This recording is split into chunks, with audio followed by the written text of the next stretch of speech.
Good afternoon, everyone, or perhaps good morning, depending on what part of the world you are in today. Welcome to our Zoom session for, Wednesday, April 8th, I think it is today. My name is Rob. There we go. I'm a registered kinesiologist. I'm clinical coordinator and cardiac rehab supervisor here at Toronto Rehab Institute's Cardiovascular Prevention and Rehabilitation program. I've been working here for 26 fun-filled years. And today I'm going to spend about half an hour or so talking to you about your exercise program at home. Now, just to give, I guess, a little bit of background here, this is an education session that we give to our on-site patients here on the program. We've been delivering this education for a while. And really what we're looking to talk about is, I think everybody knows that a heart-healthy lifestyle is an active lifestyle. So our focus for today is going to be talking about the different types of activities that would make up a heart-healthy active lifestyle. So hopefully some goals that I have, hopefully we'll accomplish them by the end of the session, is just to talk a little bit about the benefits of aerobic exercise. I don't think anybody will dispute the fact that exercise is good for you, but we'll take a minute or so just to talk about some of the benefits. And then we'll take a look at the different types of an exercise program. There's 4 main components that we tend to focus on. So we'll take a look at what those are, talk about how you can be doing them safely in this very difficult time. So just a couple of ground rules. We share these at the start of all of these sessions. Keep in mind that I'm looking at the screen here and I might be talking to someone who's 35 years old, generally quite active, doesn't have any established heart disease, and is just looking for some information. Likewise, I might have the other end of the spectrum, somebody who's 85 with established heart disease and is really also looking for education to lead a heart-healthy lifestyle. Because I've got such a broad audience, it's very hard for me to give specific directions. So keep in mind, these sessions are for general education only. If you have any specific questions that relates directly to one individual, you're going to be best off talking to your healthcare provider. If you are fortunate and are working or participating in a cardiac rehab program, you can talk to your case manager. And if not, you could also reach out to your family practitioner or your cardiologist if that's appropriate. I'm not going to try and answer any specific questions as a result, but good questions that a lot of people might be interested to hear the answer to, those I'll tackle to the best of my ability. All right. And for people who do know me, I love to hear the sound of my own voice. I tend to talk lots and lots and lots. At the end of our session today, I'll answer as many questions as I can. But if we do run out of time, I will do my best to answer the other questions by text, by writing them down, and we'll post them online so that you can see them later on. We're great. Our webcasts are usually hosted online, uploaded, typically within a day or two. Okay, so how are you guys going to ask me questions? When you take a look at your screen, you'll see a couple of buttons down at the bottom: chat, raise hand, and Q&A. If you have any questions, just click on the Q&A tab, and then the questions will get stored there. And what I will do is at the end of the session, I'll bring up my Q&A window. I'll kind of scan through those, and I'll see how many of those I can answer. All right, so why is this information about exercise important? I don't think anybody nowadays is gonna argue that exercise is not good for you. It provides an awful lot of benefits, and I just want to kind of share a few of them. The biggest one, and this one is important for me, is exercise improves your quality of life. It makes you feel better, lets you do more, gives you more energy. These are all key things. Increasing your exercise, specifically to increase your fitness level, also improves your mortality. So the more you exercise, the less likely you are to die. Most people appreciate that one. It's also a great way to manage chronic conditions. So heart disease is a big one. A lot of the people out there today tuning in with us would be interested in that one. decreases your risk of having any other heart attacks, decreases your risk of developing other chronic conditions, certain types of cancers, decreases your risk of diabetes, helps manage diabetes, hypertension, other risk factors. A lot of people are reporting that they're having struggles with sleep patterns. Well, a regular exercise program will help improve your sleep and the quality of your sleep.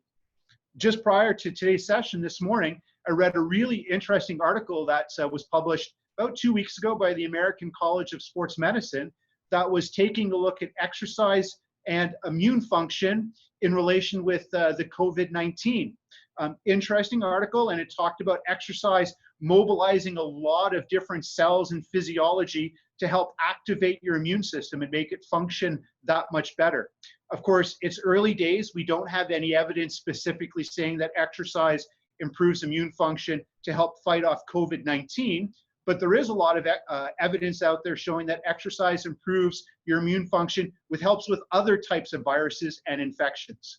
In healthcare, we don't like to make assumptions, but we know that exercise and improving immune function is never going to be a bad thing. So that's good. So lots of good reasons to do exercise. It's important to keep those in mind because during these times of physical isolation where we can't go out, for a lot of people, that heart-healthy, active lifestyle, unfortunately, is falling by the wayside a little bit. It's good to remember it's really important to do. So what makes up a balanced exercise program? Well, I said that there were 4 components that we typically take a look at, and these are the 4. So aerobic exercise, cardiovascular conditioning, resistance training would be a second one. Making sure that you incorporate some stretching into your daily routine would be a third one.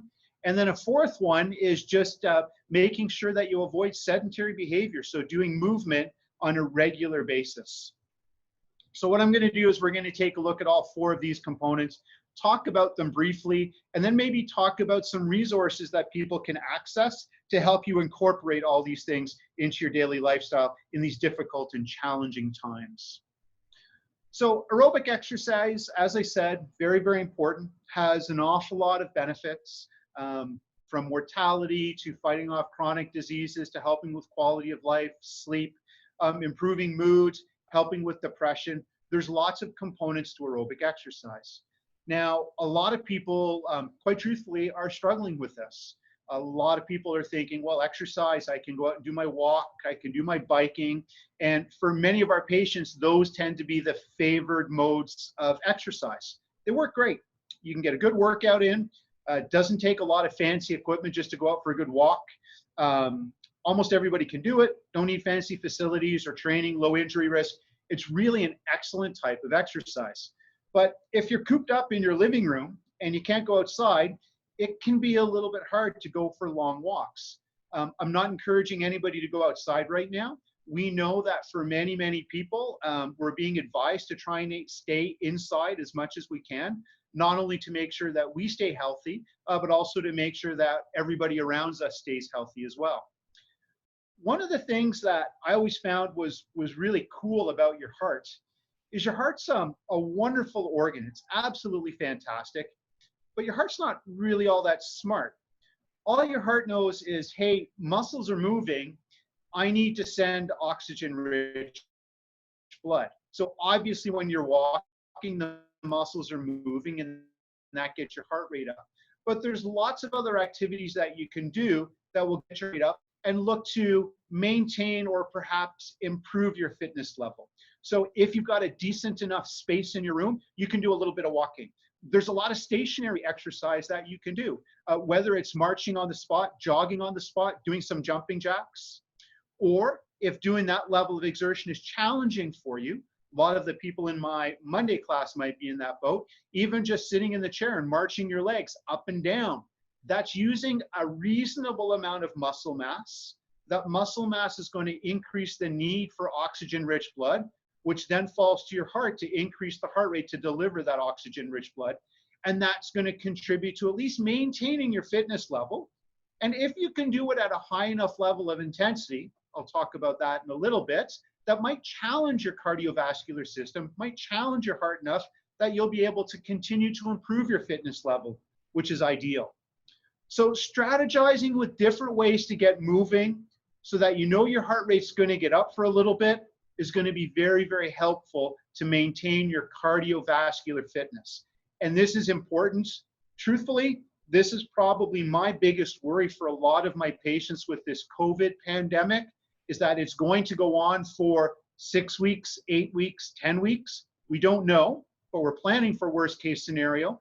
And then when it finally does pass, everyone's going to be coming out of their isolation in horrible levels of fitness, and that's going to be associated with a lot of increased cardiac events. So trying to maintain your fitness is very, very important. If people are wondering, Rob, okay, that's great. I can do some walking in front of my TV. I can find ways to get my heart rate to go up. How much do I need to do? A target that you can work towards is 150 minutes, 150, of exercise per week. Now, a lot of the time, as we have on this graphic on screen, we'll say, listen, just try and get 30 minutes in, try and do that 5 days per week. 5 times 30 is 150, and that's going to be your target.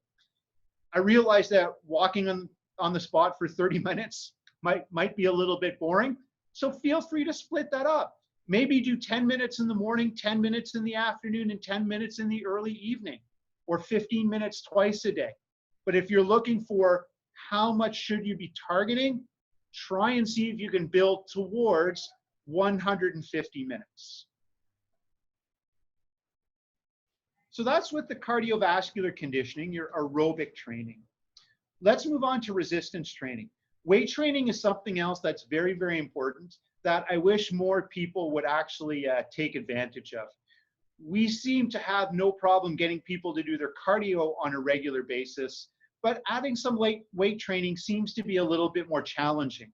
Resistance training has some very significant benefits for everybody. It's a very safe activity for virtually anyone to do.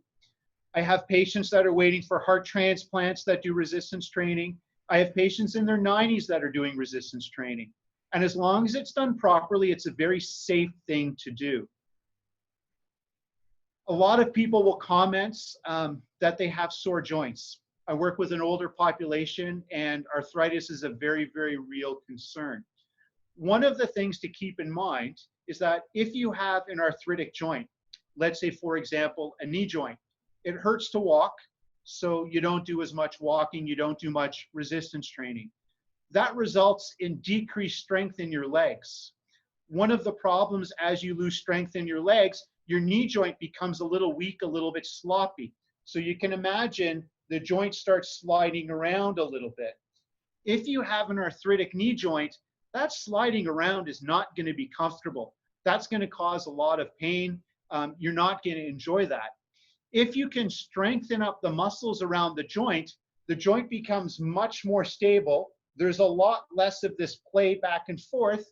And while that's not going to improve arthritis, it is going to lessen the effect of the arthritis. Diabetics, one of the best ways to balance your blood sugar is through resistance training.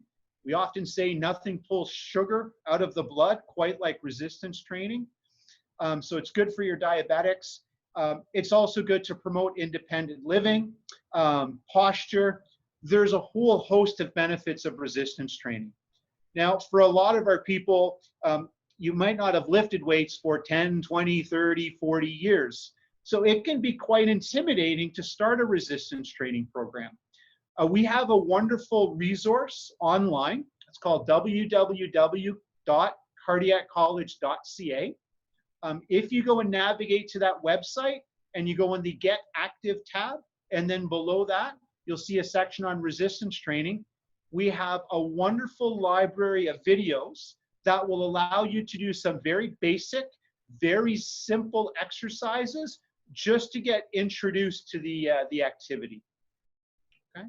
So resistance training is something I encourage you to do. You're not moving much when you're doing it. All you need is a space. So while we're isolated in our living rooms, resistance training is something that should be fairly easy to do.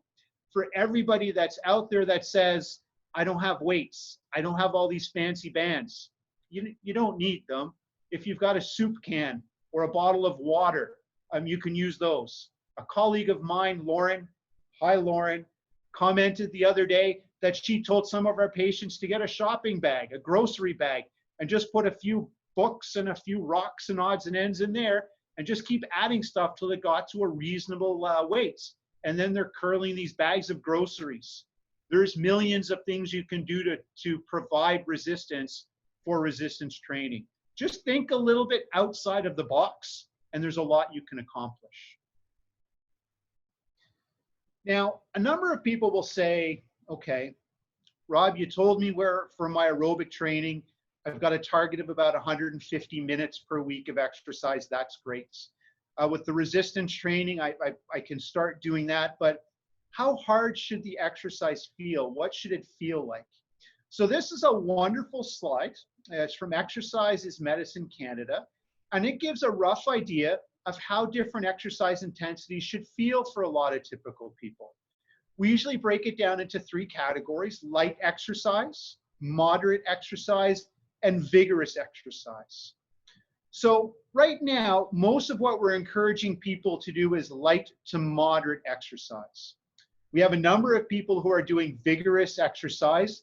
Many of those people are already in supervised cardiac rehab programs as cardiac patients, and they would have had exercise prescriptions put together, customized for them specifically, taking into consideration their medical history, fitness level, and their goals, and being appropriately prescribed vigorous exercise. Right now, I would encourage most people to look at the light to moderate intensity exercise. A moderate intensity exercise will cause you to sweat a little bit and to breathe a little bit harder. This is normal physiology. Whenever you exercise, you're using muscles. Muscles require an increased supply of oxygen-rich blood. We get this increased supply of oxygen-rich blood a couple of ways. The first one is our heart will start beating a little bit quicker. The supply of blood will move faster, and that will help deliver more oxygen-rich blood to the working muscles. The second thing we need to do is we need to breathe more. The way that we get the oxygen into this blood is through breathing a little bit more. So normal exercise physiology as you start to exercise is to breathe a little bit more.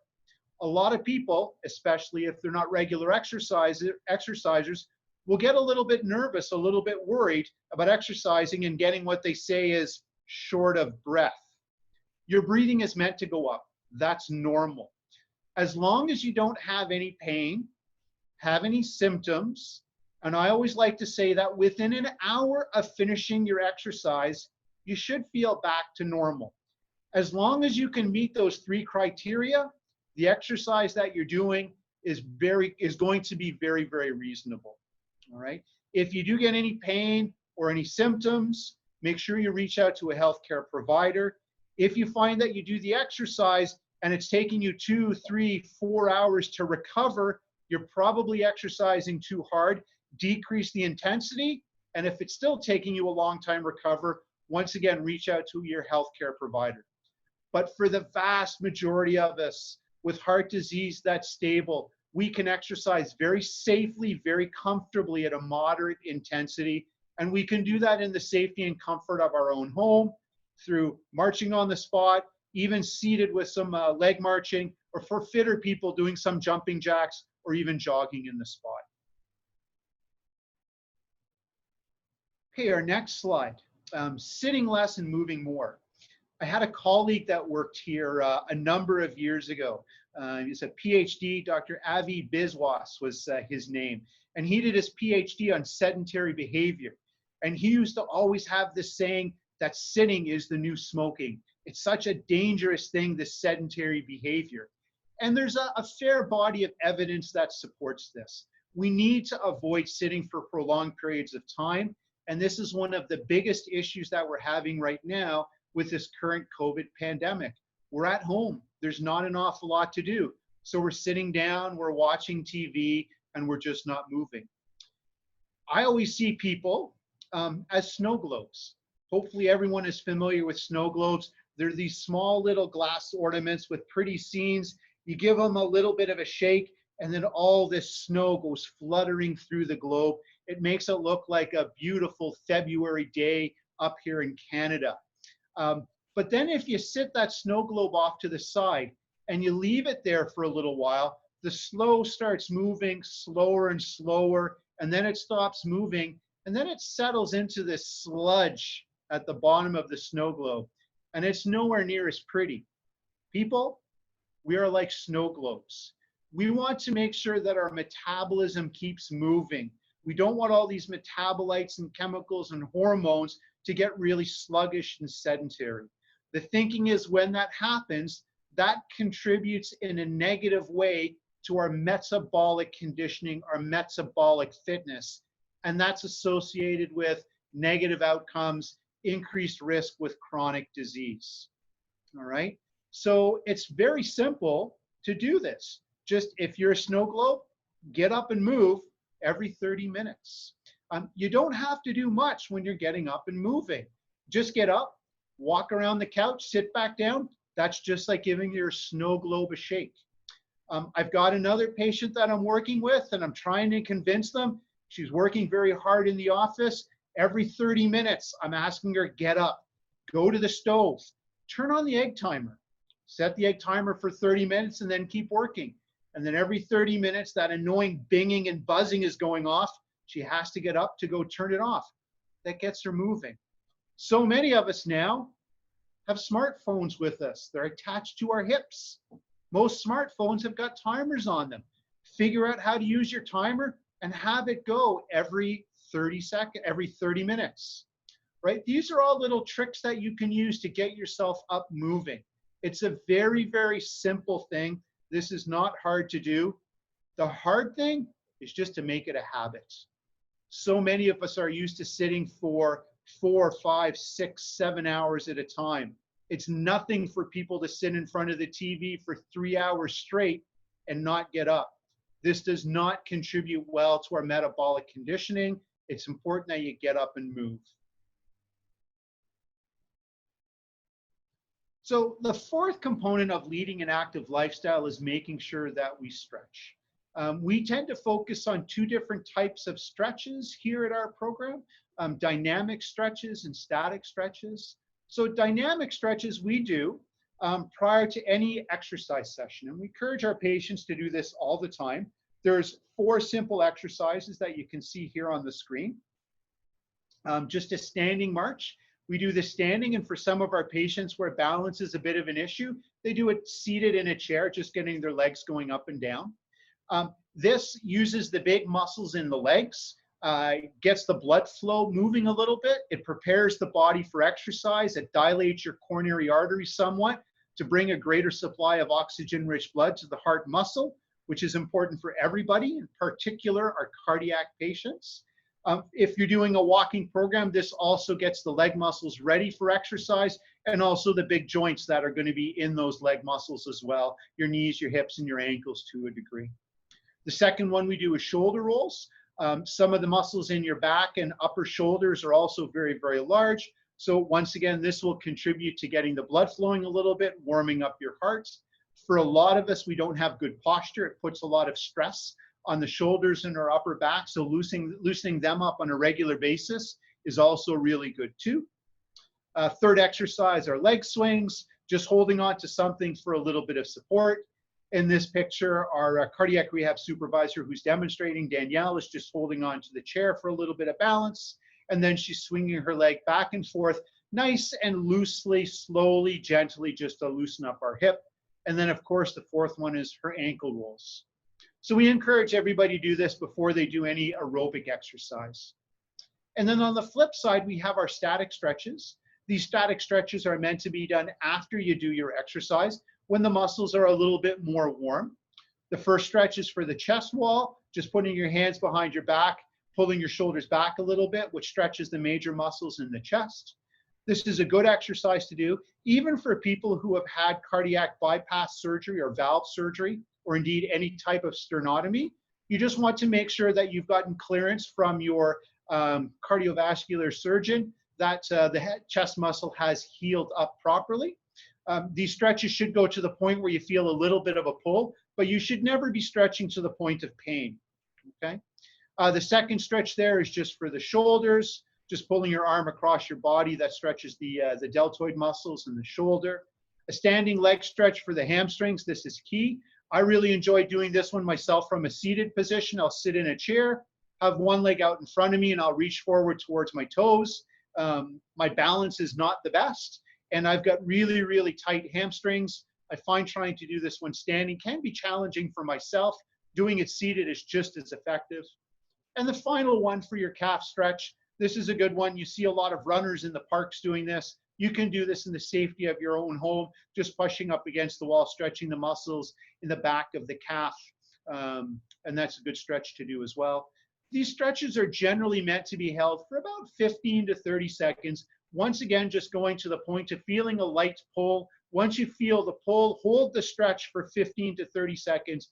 Continue to breathe comfortably and try and do these on a daily basis.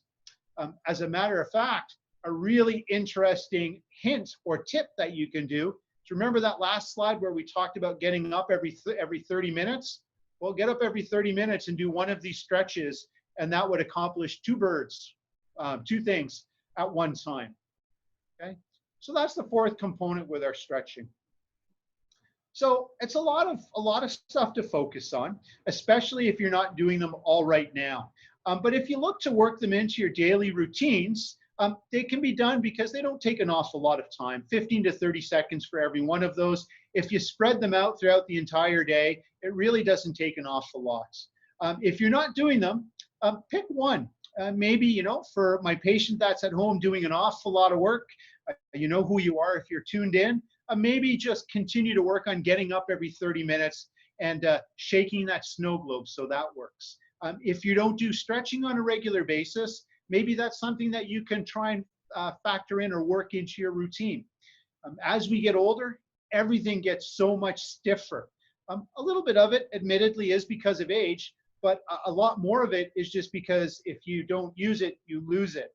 So start doing the stretching, and it's incredible how much range of motion and flexibility you can recover. And this will help you as you get older, okay? So take a look at some of the barriers that we have out there with COVID-19. Of course, the biggest one is trying to figure out how to do all these activities in the confines of your own home.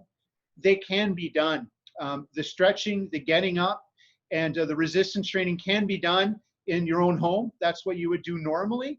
The tricky one is trying to find out how you can do the aerobic activity in your program. A lot of people are saying, Rob, it's boring. There are things you can do. There are lots of resources that they have online. I have a few I'm going to share with you in a slide or two. Take a look at that. Do it while you're watching your favorite TV show. Do it while you're listening to some music. But the thing to remember is, yes, it can be a little bit boring in this current pandemic, but it's very important for us to do, really push hard to try and get this done so that when life starts to return a little bit more to normal and you can get out, you're not going to have to spend 3 to 6 months trying to offset the fitness losses that we've incurred with all this social and physical isolation, okay? I talked a little bit about some online resources. There's a few here that we'll just point out. American Heart Association is a very trusted site. You can go there and take a look at their resources. That's great. Our colleagues out in Ottawa, fantastic out, Jennifer Harris and her team. They've got some wonderful resources you can go to there as well. Bilingual, they're in English and French, which is good. Likewise, our own website, Cardiac College, we've got wonderful resources as well in multiple languages, so feel free to take a look at that. British Heart Foundation has got some good resources as well. I mentioned the resistance training videos that we have on our websites. We are going to be doing a session in the coming weeks on resistance training, where I'm going to try and recruit a couple of my colleagues here in the program, and we will zoom this camera out and we will actually walk through some resistance training exercises, giving a few tips as we move along. So a few more resources. Do take a look at our website, cardiaccollege.ca. There's an awful lot of stuff in there. If you're challenged to find things to do and you'd like to be really task-oriented, go take a look at our Thrive videos. They're fantastic. They're maybe 5 minutes long, And they're nice and simple, very goal oriented. They're good things to do, good things to take a look at. Goal setting is important, especially at this kind of juncture where we are so socially isolated. Do set concrete tasks. There's a wonderful Thrive video on goal setting. Take a look at that resource, okay? So hopefully, I've shared at least a little bit of information about leading a heart-healthy, active lifestyle, talked a little bit about aerobic exercise and the different things that make up that heart-healthy, active lifestyle. My big goal was to try and motivate people. I know you don't have an awful lot of people talking to you as much as maybe some of you would like, but do get out there, do get excited, do get motivated. Use that right now to go out there and do something. Continue to tune into our webcasts. Hopefully that helps you get motivated to do a little bit every single day. Questions and answers. Let me just see what we can do for our Q&A. And I'm going to bring up my questions and answers. All right. And I did see somebody had put up their hand for question. On the screen, please put the questions in the question and answer period, and I will put those answers in right now. Do you have any advice exercises for toning? So for toning exercises and any type of question that we have to try and change body composition, it's a combination of a number of things. So from an exercise point of view, you really want to be looking for resistance training exercises.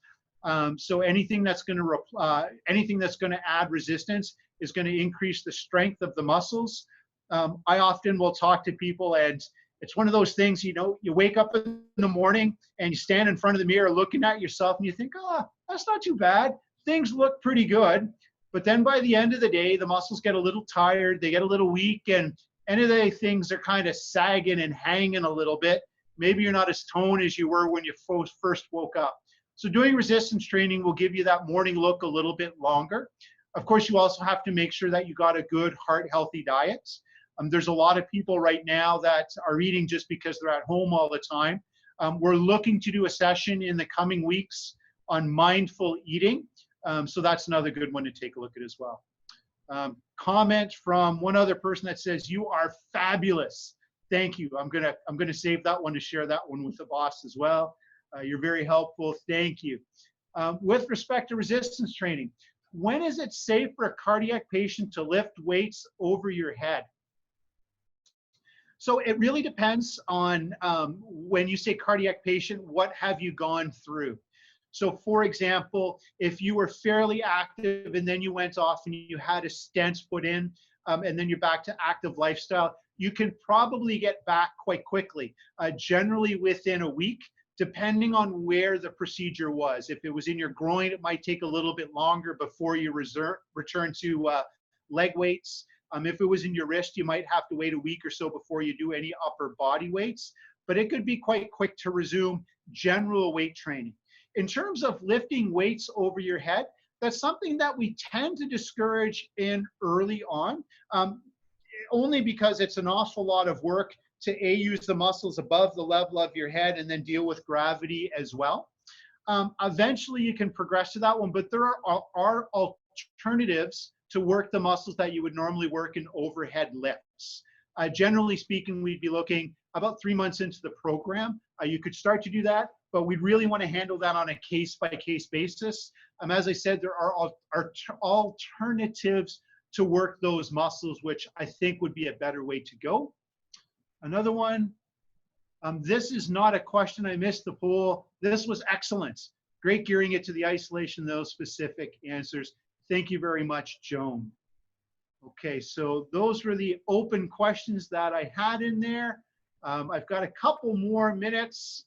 If anybody else, oh, here's another one. Let me just see what this one says. Bear with me. Have you heard of Leslie Sansoni? She does a great walking DVD. Marion, it's interesting. We are getting so many resources that we're using. We're trying to collate them all because there are tons and tons of online resources. that are entirely appropriate for people to use. Well, I haven't heard of that DVD specifically. I would probably just remind everybody that there's lots of stuff available out there for free. If you can find something that works for you, please, by all means, use it. If it's going to motivate you to do something, that is key. And then just consider intensity. Everyone's got different levels of fitness in terms of what they're able to do, but we can all kind of take a look at the same intensity. If your breathing comes up a little bit, that's a good thing. If you have no pain, if you recover within an hour, those are good things as well. So a walking DVD might be fantastic for you. I really encourage you to use it. Lots of people could benefit from it. For some of our fitter people, a walking DVD might not be optimal for you. It might be something where you're doing some calisthenics or circuit training for some of our fitter patients. So target things to everyone's own capability. Another one, anonymous, will I be able to start the rehab program when the facility opens again? We're handling that largely on a case-by-case basis. As a general guideline, for anybody who's actively in the program, our case management team is reaching out to a lot of our patients on a weekly basis, providing customized, individualized support. For anybody who is just starting the program or was due to start the program and preferred to defer their program, we'll be reaching out to them when we open up for on-site care as well. And there's also a lot of people out there who unfortunately are still having heart attacks, still having stents and cardiac surgery. In the coming weeks, we will be reopening our program to provide virtual care for anybody who needs cardiac rehab but is not getting it yet. So look for that in the coming weeks because it's very, very important. What exercises are recommended for cardiac patients that had a stroke as well? The same premise is going to hold for stroke patients as well.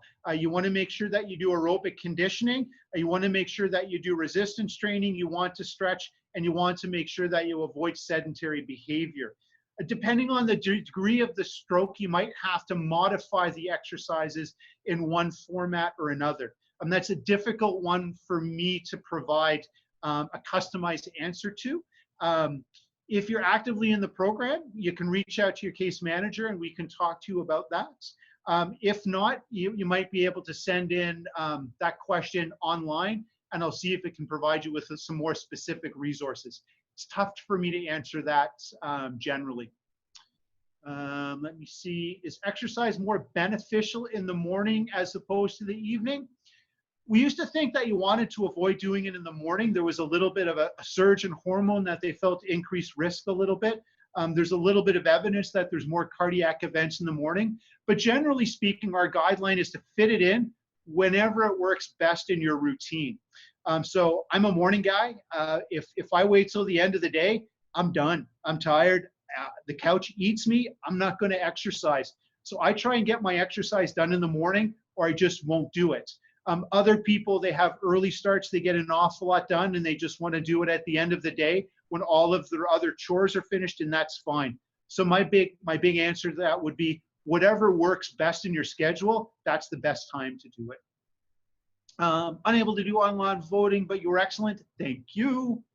And which is better, to increase the distance walked or the speed of the walk? Usually when we prescribe exercise, there's 3 steps that we try and go through, Mary. The first one is to establish a pattern of regular exercise. So you don't have to go hard or long or anything like that. You just have to get into a routine. And for a lot of people during this period of physical isolation, that's the challenge. Once you've got a decent routine where you're going 5 times per week, the next thing to do would be to try and increase the duration such that you reach that 150-minute per week target. So trying to get up to the 30 minutes. Once you're doing 150 minutes, then I would look to start to increase the speed following those intensity guidelines that I had suggested. Getting a little bit of puffy, but not being short of breath. You should still be able to at least talk, maybe not sing a song, but at least talk, and you should recover within an hour. So establish a pattern, increase your target with a goal of 150 minutes. Once you're there, then I'd look to increase the intensity, or to answer your questions, increase speed after 150 minutes. Anonymous attendee, unable to go to cardiac rehab because I just had bypass 7 weeks ago. What should I do? Similar answer that I just gave Mary. Assuming that you're feeling well, I would start off by trying to walk around inside your home. Just getting into a pattern of walking 5, 6, 7, 8 minutes, whatever you feel comfortable with. Once you can do 5 or 6 minutes comfortably, add 1 or 2 minutes every couple of days, and then have a target of 150 minutes. We're hoping in 2 to 3 weeks to start to have something in place where we might be able to enroll you in the cardiac rehab program, and then we would be able to address the intensity. When we get to that point and we call you and you say, Rob, I heard your broadcast. I'm already walking for 30 minutes 5 times per week at a pretty comfortable pace, then we can start optimizing your intensity right away. And that can potentially save you 3, 4, 5, 6 weeks of work. That would put you a long ways ahead. So that's what I would look to do. Very good question. Hopefully I gave you a good answer. Okay, so we are now at 1:45. I told you guys I love the sound of my own voice. So I'm going to stop talking right now. Our next session is actually going to be on Tuesday. We are closed on Friday. We are closed on Monday, not because of COVID, but because it's the Easter long weekend. All right, so tune in next week on Tuesday at 1 o'clock. We're going to have our next session. Check out cardiaccollege.ca. All of our videos are going to be on there. Hopefully everybody, now that you're logging off, is going to go off and do something that's physical, whether it's stretching, getting up and moving, or doing a little bit of aerobic training with a goal of improving your heart health. Thank you very much, everybody. Have a wonderful long weekend, and we hope that you tune in next week. Thank you.